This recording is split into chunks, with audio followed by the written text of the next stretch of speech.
Hi folks, Andrei from Kiravo here. In today's video, I'll show you how you can restore your website from our backups. Log into our control panel, click on your website. In the top menu, go to Backups. Here you can see all the restore points, and you can restore from any point.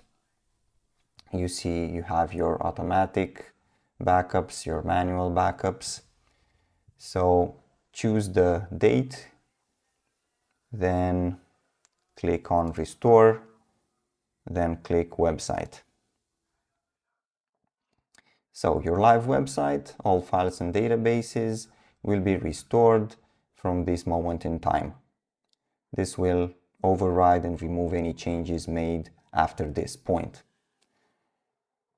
Now click the restore button and wait. Depending on how big your website is, this may take a while. Website restore complete. That's it. That's how you restore your website from our automated or manual backups.